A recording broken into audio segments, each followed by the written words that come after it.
सह नो भुनक्तु सह वीर्यं करवावहै तेजस्विनावधीतमस्तु मा विद्विषावहै। ओम शांति शांति शांति।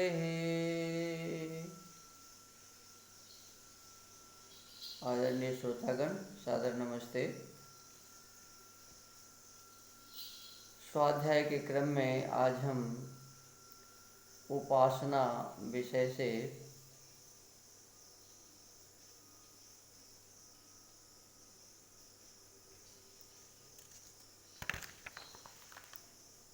यजुर्वेद अध्याय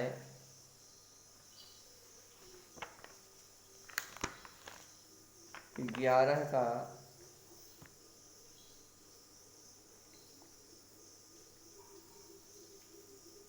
दूसरा मंत्र, यजुर्वेद अध्याय 11 का दूसरा मंत्र आज हम आप लोगों के बीच प्रस्तुत कर रहे हैं। मंत्र है ओम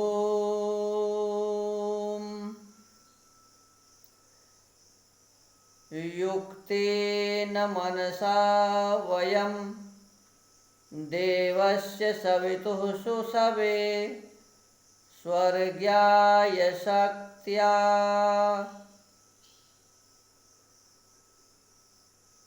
इसमें विशेष रूप से स्वर्गाय शब्द आया है। कहते हैं स्वः सुखं गच्छति येन स्वर्गः। स्वर्ग क्या है?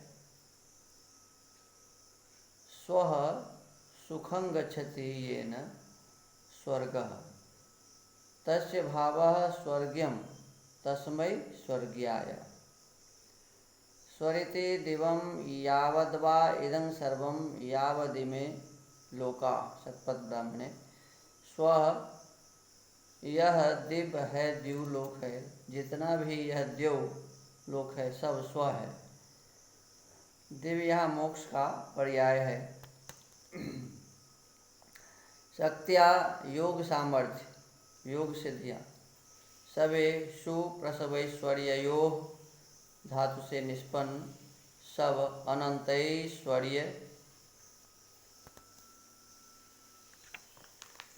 इस मंत्र के भाष्य को करते हुए स्वामी जी लिखते हैं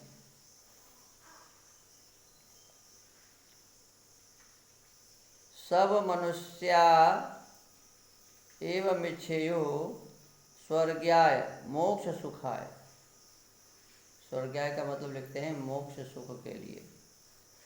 मोक्ष सुखाय शक्त्या योग बलोन्नत्या देवस्य स्वप्रकाश प्रकाशस्यानंदप्रदस्य सवितुः सर्वान्तर्यामिनः परमेश्वरस्य सवे अनन्तैश्वर्ये युक्तेन मनसा योगयुक्तेन शुद्धान्तःकरणेन वयं सदोपयुञ्जीमहीति।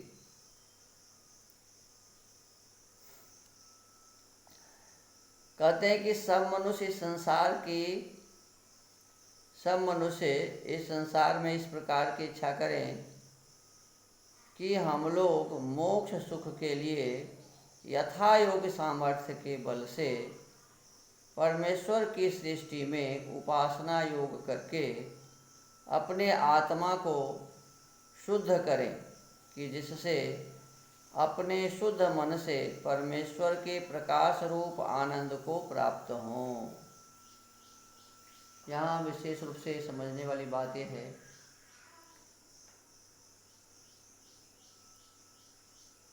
कि उस परमात्मा की हम उपासना करें, और उपासना करने के लिए जो सबसे मुख्य साधन बताया कि हम अपने मन को शुद्ध करें।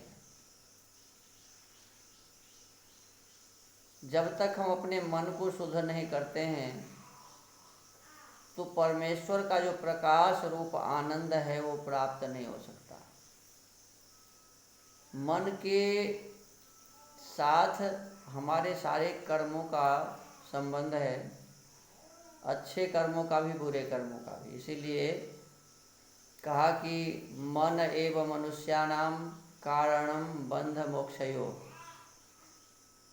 मनुष्य को नीचे ले जाने वाला भी, बंधन में डालने वाला भी मन ही है, और इस बंधन से छुड़ाने वाला अर्थात मोक्ष सुख को प्राप्त कराने वाला भी मन ही है।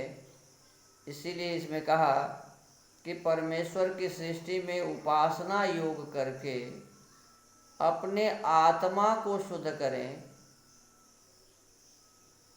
अपने आत्मा को शुद्ध करें, जिससे अपने शुद्ध मन से परमेश्वर के प्रकाश रूप आनंद को प्राप्त हो। हमारा आत्मा शुद्ध हो, मन शुद्ध हो। कहते हैं कि अद्भिर गात्राणि शुद्ध्यन्ति मनः सत्येन शुद्ध्यति, विद्या तपोभ्याम भूतात्मा बुद्धिर्ज्ञानेन शुद्ध्यति।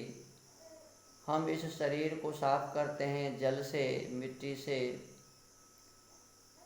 हमारे जो ऊपर के खोल हैं शरीर के, इसकी सफाई तो इससे हो जाती है, परंतु मन की शुद्धि कैसे होगी?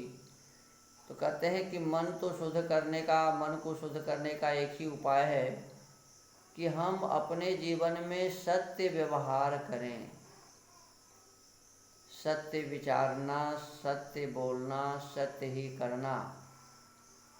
जो पदार्थ जैसा है उस पदार्थ को वैसे ही जानना, वैसे ही मानना, वैसे ही उससे उपकार लेना, दूसरों को उसी प्रकार का उपदेश देना। ऐसा नहीं कि मन में तो कुछ और बातें हों और दूसरों को भटकाने के लिए और किसी प्रकार की बातें करें। तो कहते हैं कि हम अपने मन को शुद्ध करें सत्य के द्वारा, और विद्या और तप के द्वारा आत्मा की शुद्धि होती है। यहाँ आत्मा की शुद्धि वाली बात बताई, मन की शुद्धि वाली बात बताई। आत्मा में ही हमारे अंतःकरण होते हैं, मन, बुद्धि, चित्त और अहंकार। तो आत्मा की शुद्धि का मतलब होता है इन सबों की शुद्धि, मन की भी शुद्धि, बुद्धि की भी शुद्धि, चित्त की भी शुद्धि, अहंकार की भी शुद्धि। तो कहते हैं मन तो शुद्ध होता है सत्य बोलने से, आत्मा की शुद्धि होती है विद्या और तप से, और बुद्धि की शुद्धि होती है अधिक से अधिक ज्ञान प्राप्त करने से। देखिए, ज्ञान दो तरह के होते हैं। संसार में जितने भी पदार्थ हैं इसका हम सदुपयोग भी कर सकते हैं, दुरुपयोग भी कर सकते हैं। तो सभी पदार्थ को जानने का नाम ये तो है ज्ञान प्राप्त करना। और किस पदार्थ से क्या कार्य करने से क्या लाभ होता है, किस पदार्थ के कैसे प्रयोग करने से हानि होता है, इस विषय वस्तु को जानकर जिस पदार्थ से हमारे इस जीवन की उन्नति हो, हमारी आत्मा की उन्नति हो, हमारे चित्त की उन्नति हो, इस संसार की उन्नति हो, सबका भलाई हो, ऐसे कार्यों को करना विद्या के अंतर्गत है।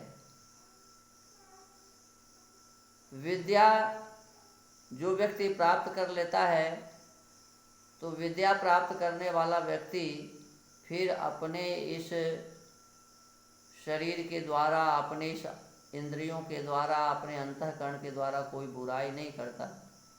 तो इसलिए जो विद्यावान है वह विद्यावान व्यक्ति ही अपने आत्मा को शुद्ध कर सकता है। जिसके जीवन में तप है, तप का अर्थ होता है कि हम अधिक से अधिक विद्या आदि को प्राप्त करने में, ज्ञान आदि को प्राप्त करने में परिश्रम करें, मेहनत करें, पुरुषार्थ करें, और पुरुषार्थ करने में जो कष्ट होता है उसको प्रसन्नता के साथ सहन करें। ये है तप। तो तप पूर्वक विद्या को प्राप्त करें, तप पूर्वक ज्ञान को प्राप्त करें। तो हमारी आत्मा भी शुद्ध होती है, हमारी बुद्धि भी शुद्ध होती है, और